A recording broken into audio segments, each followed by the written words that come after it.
Hello students, welcome back to my channel. Myself Deepali Shah and you are watching Deepali ma'am science classes. तो students, आज मैं आप लोगों को class 10th का एक बहुत ही important chapter how do organisms reproduce के बारे में बात करने वाली हूँ। इस चैप्टर में मैं आप लोगों को रिप्रोडक्शन के बारे में बताऊँगी, साथ ही रिप्रोडक्शन नेसेसरी क्यों है और टाइप्स ऑफ रिप्रोडक्शन के बारे में बात करेंगे हम लोग इस चैप्टर में।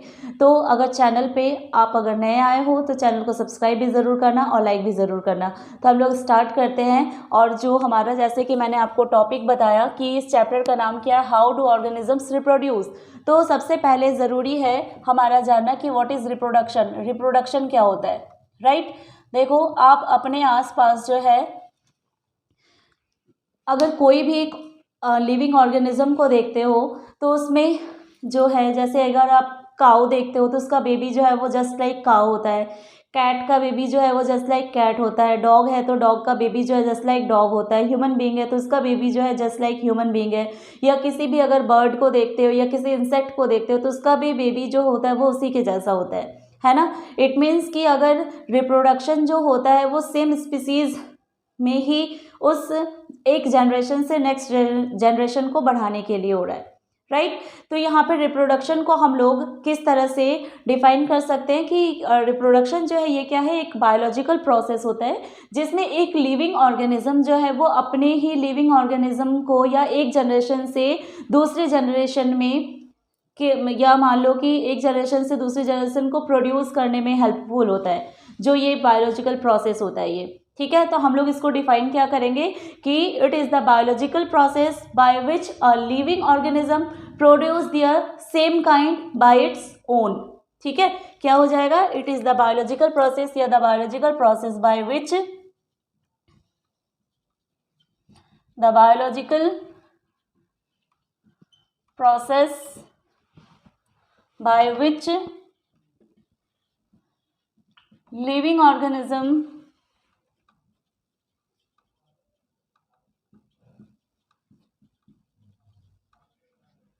produce their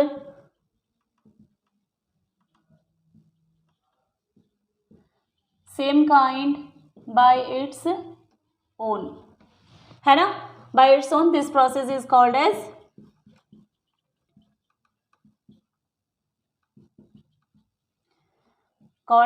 reproduction. तो ये रिप्रोडक्शन है, समझ में आ गया आपको रिप्रोडक्शन क्या होता है।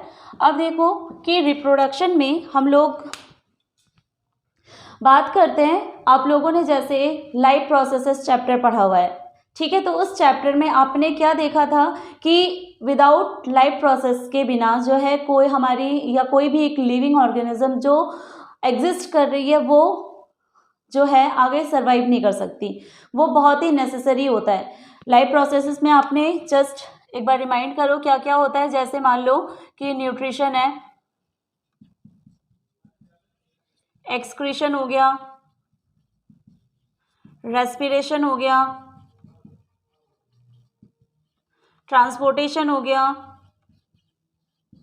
तो ये सारे जो आपको बताया जा रहा है जिसको आप लोगों ने लाइफ प्रोसेस में ऑलरेडी पढ़ा हुआ है। तो ये आपने क्या पढ़ा था कि अगर मान लो किसी भी एक लिविंग ऑर्गेनिज्म में अगर न्यूट्रिशन नहीं हो रहा है तो वो जो लिविंग ऑर्गेनिज्म है तो वो क्या करेगा, वो सर्वाइव नहीं कर सकता। अगर एक्सक्रीशन नहीं हो रहा तो भी वो सर्वाइव नहीं कर सकता, रेस्पिरेशन नहीं हो रहा है तो भी सर्वाइव नहीं कर सकता, अगर ट्रांसपोर्टेशन नहीं हो रहा है तो भी सर्वाइव नहीं कर सकता। इसके सारे फंक्शंस जो है आप लोगों ने डिटेल में पढ़ा हुआ है, तो आप लोगों को पता होगा कि न्यूट्रिशन जो है, जिसमें न्यूट्रिशन जो हम फूड खाते हैं उस फूड का पूरी तरह से जो डाइजेशन होता है उसको हम लोगों ने न्यूट्रिशन में पढ़ा था। जो एक कॉम्प्लेक्स सब्सटेंस जो है वो सिंपल सब्सटेंस में कन्वर्ट हो जाता है, उसी के द्वारा हम जब रेस्पिरेशन करते हैं तो हमारी बॉडी को एनर्जी मिलती है। फिर जो एक्सक्रीशन है, एक्सक्रीशन का काम क्या था, एक्सक्रीशन में क्या था कि जो भी वेस्ट मटेरियल होता है उसका रिमूव करना जो प्रोसेस होता है उसको एक्सक्रीशन कहते हैं। तो अगर मान लो वो हमारी बॉडी में अगर एक्यूमुलेट हो जाता है, अगर वो हमारी बॉडी के अंदर रहता है तो हमारी बॉडी में टॉक्सिन्स को फैला देगा, तो इसकी वजह से हम भी सर्वाइव नहीं कर सकते। अगर मान लो कि एक्सक्रीशन नहीं होगा, रेस्पिरेशन नहीं होगा, ट्रांसपोर्टेशन नहीं होगा, न्यूट्रिशन नहीं होगा। बट क्या है कि जैसे मैं अभी आपको रिप्रोडक्शन के बारे में पढ़ा रही हूँ, तो रिप्रोडक्शन जो है वो इन सब लाइफ प्रोसेस की तरह नहीं है, ठीक है। रिप्रोडक्शन जो है वो इन लाइफ प्रोसेस की तरह नहीं है, ये भी एक किसी भी स्पीसीज के लिए उसके कंटिन्यूटी के लिए क्या होता है, रिप्रोडक्शन जो है वो नेसेसरी है ना। अगर मान लो कि कोई भी एक एनिमल देख लो या किसी भी, अगर मान लो किसी भी ह्यूमन बीइंग में भी अगर किसी को बेबी नहीं होता है तो इसका मतलब नहीं है कि वो सर्वाइव नहीं कर पा रहा है, वो सर्वाइव कर पा रहा है ना। और लेकिन अगर मान लो इन सारी लाइफ प्रोसेस में अगर ये सारी चीज़ें नहीं होगी तो वो डेड हो जाएगा, वो सर्वाइव नहीं कर सकता। बट रिप्रोडक्शन अगर नहीं होता है तो वो सर्वाइव कर सकता है। लेकिन सिर्फ रिप्रोडक्शन जो है वो किस लिए ज़रूरी है, क्योंकि ये हमारे किसी भी स्पीसीज की कंटिन्यूटी के लिए ज़रूरी है। ठीक है, तो अगर आप लोगों को अगर ये क्वेश्चन आता है कि वाई रिप्रोडक्शन इज नेसेसरी, तो आप क्या लिखोगे, for the continuation of species. Okay, तो आप क्या लिखोगे, reproduction is necessary for the continuation of या कंटिन्यूटी ऑफ स्पीसीज। किसी भी स्पीसीज की कंटिन्यूटी के लिए रिप्रोडक्शन जो है वो बहुत ज़रूरी है। जैसे कि मान लो कि अगर मान लो कि कोई भी एक लिविंग ऑर्गेनिज्म का कोई स्पीसीज बिल्कुल ख़त्म हो जाता है, जो एग्जिस्ट ही नहीं कर रहा है, तो क्या जैसे मान लो कि आप वाइट टाइगर देखो, वाइट टाइगर जो है वो भी उसको बहुत ही अभी कंजर्व करके रखा जा रहा है ताकि वो इस अर्थ से जो है वो पूरी तरह से एक्सटिंक्ट ना हो जाए, है ना। तो उसको एग्जिस्टेंस को बनाए रखने के लिए उसको अच्छी तरह से रखा जा रहा है ताकि वो रिप्रोड्यूस करे और उसका पॉपुलेशन जो है वो बढ़े, वो स्पीसीज हमारे अर्थ में एग्जिस्ट करे, राइट। तो इसीलिए उसके एग्जिस्टेंस के लिए ही, उसके कंटिन्यूएशन के लिए रिप्रोडक्शन जो है वो बहुत ही नेसेसरी है। अब देखो कि नेसेसरी, तो ये बातें तो हो गई। अब हमारा जो नेक्स्ट टॉपिक है वो क्या है, टाइप्स ऑफ रिप्रोडक्शन।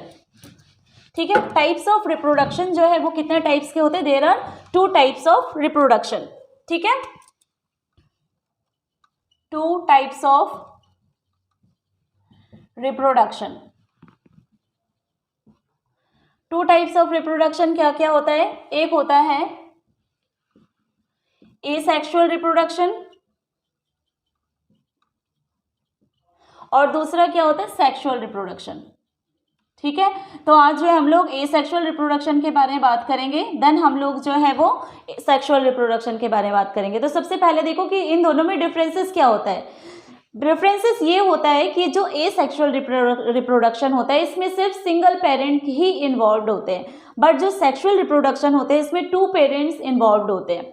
और इन जो सिंगल पेरेंट इसमें इन्वॉल्व होते हैं, इसमें एसेक्सुअल रिप्रोडक्शन में, इसमें किसी भी तरह के गैमेट सेल का इन्वॉल्वमेंट नहीं होता है। बट जो सेक्सुअल रिप्रोडक्शन होता है इसमें 2 पेरेंट्स इन्वॉल्व होते हैं, उनके 2 गैमेट्स, जो एक मेल गैमेट और एक फीमेल गैमेट, इन दोनों के ही इन्वॉल्वमेंट से जो एक नया बेबी जो प्रोड्यूस होगा, जो सेक्सुअल रिप्रोडक्शन होगा, उन दोनों गैमेट्स के फ्यूजन के बाद होगा। तो ये हम लोग बाद में बात करेंगे। सबसे पहले एसेक्सुअल रिप्रोडक्शन के बारे में बात करेंगे। जैसे कि मैंने आपको बताया अभी कि एसेक्सुअल रिप्रोडक्शन में सिंगल पेरेंट इन्वॉल्व होते हैं, और ये एसेक्सुअल रिप्रोडक्शन जो है वो किस में होता है, जो कि जिनका बॉडी डिज़ाइन बहुत ही सिंपल होता है। ये यूनिसेल्युलर भी हो सकते हैं, मल्टी सेल्युलर भी हो सकते हैं। यूनिसेल्युलर तो आपको पता है कि जैसे जो एक सेल के बने होते हैं उनका बॉडी डिज़ाइन बहुत ही सिंपल होता है। बट जो मल्टी सेल्युलर, जैसे मैंने आपको बताया कि मल्टी सेल्युलर में भी एसेक्सुअल रिप्रोडक्शन होता है, बट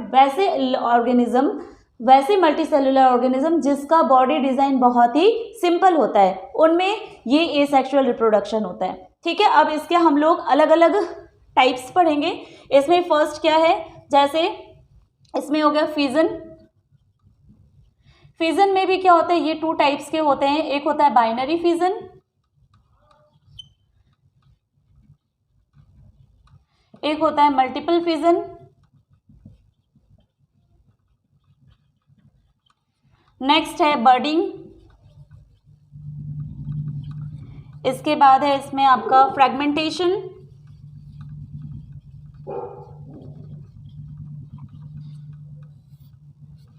फ्रेगमेंटेशन के बाद आता है इसमें रीजनरेशन।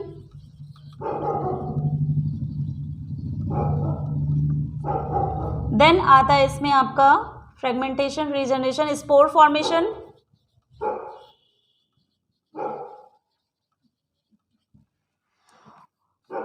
Vegetative propagation.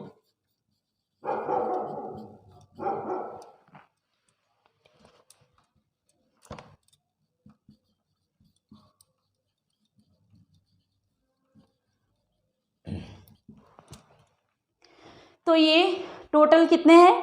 6 टाइप्स है सेक्सुअल रिप्रोडक्शन के। फिजन में हम लोग 2 टाइप्स पढ़ेंगे, एक बाइनरी फिजन, दूसरा मल्टीपल फिजन। नेक्स्ट है budding, fragmentation, regeneration, spore formation and vegetative propagation. तो ये 6 टाइप्स हैं। तो हम लोग जो है स्टार्ट करेंगे सबसे पहले फिजन से लेके। तो फिजन जो है, जैसे आपको यहाँ पे मैंने बताया कि जो एसेक्सुअल रिप्रोडक्शन होता है वो जनरली यूनिसेलुलर या जिनकी बॉडी डिज़ाइन बहुत ही सिंपल होती है उनमें होता है। तो यहाँ पे बाइनरी फिजन, सबसे पहले आपको ये बात क्लियर होनी चाहिए कि बाइनरी का मतलब क्या है और फिजन का मतलब क्या है, ठीक है।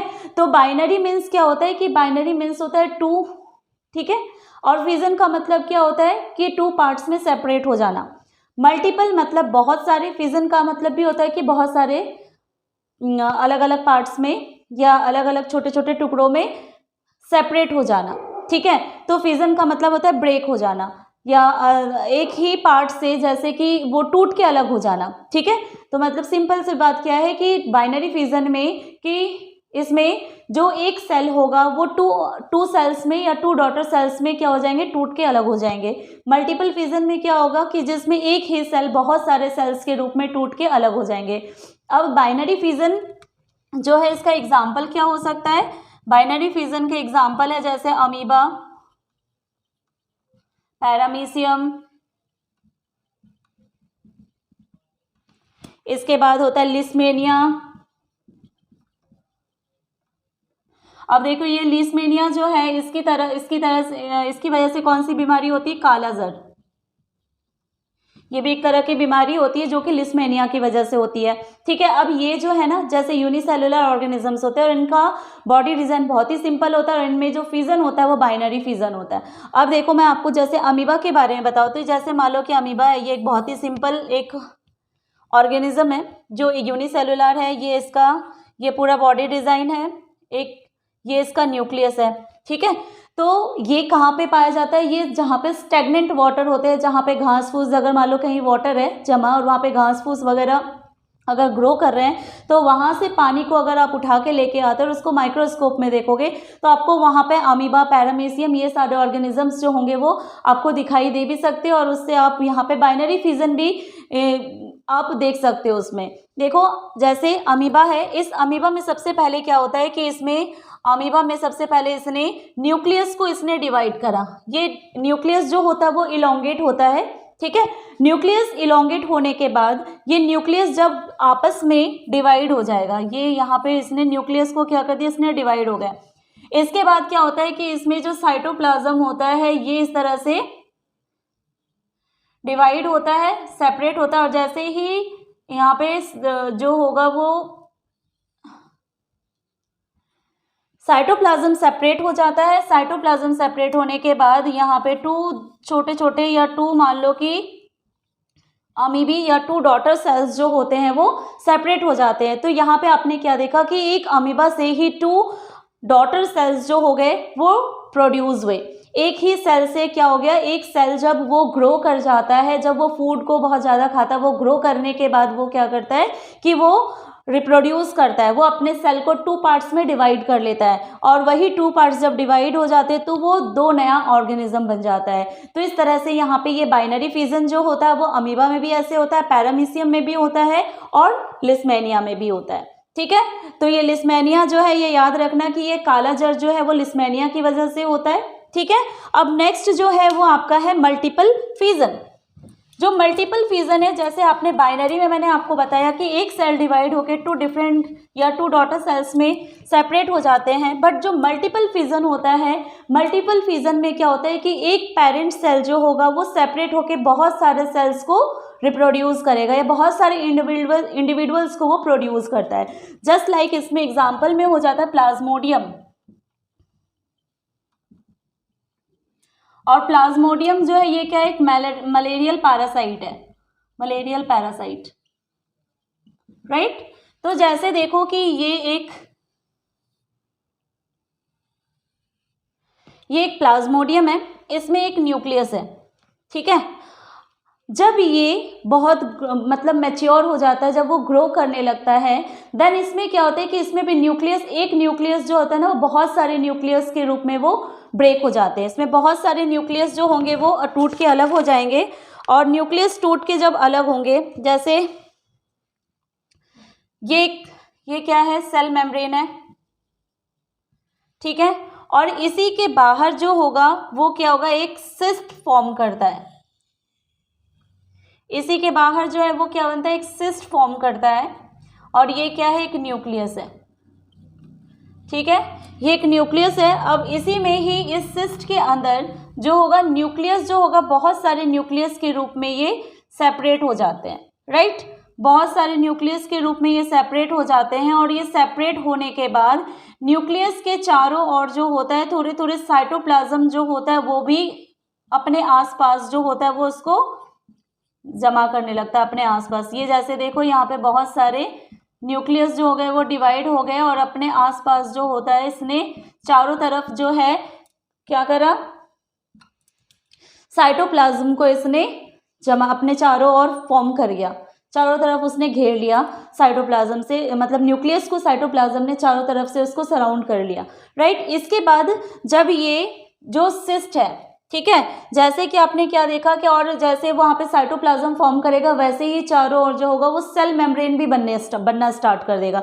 सबसे पहले यहाँ से न्यूक्लियस डिवाइड हुआ, न्यूक्लियस डिवाइड होने के बाद बहुत सारे न्यूक्लियस जो होंगे डिवाइड हो गए, साथ में क्या होगा, चारों ओर थोड़ा थोड़ा करके साइटोप्लाज्म जमा हुआ, और साइटोप्लाज्म के बाहर जो है वो सेल मेम्ब्रेन भी अपने आप जो होता है वो डेवलप होने लगता है। फिर जैसे ही ये सिस्ट जो है वो अगर ब्रेक होता है वैसे ही क्या होंगे, सारे प्लाज्मोडियम छोटे छोटे डॉटर सेल्स जो होते हैं वो सेपरेट हो जाते हैं, सारे अलग अलग होके सेपरेट हो जाते हैं और वो सारे जो होंगे वो सिंगल एक इंडिविजुअल बन जाएगा, ठीक है। तो इस तरह से ये मल्टीपल फिजन जो है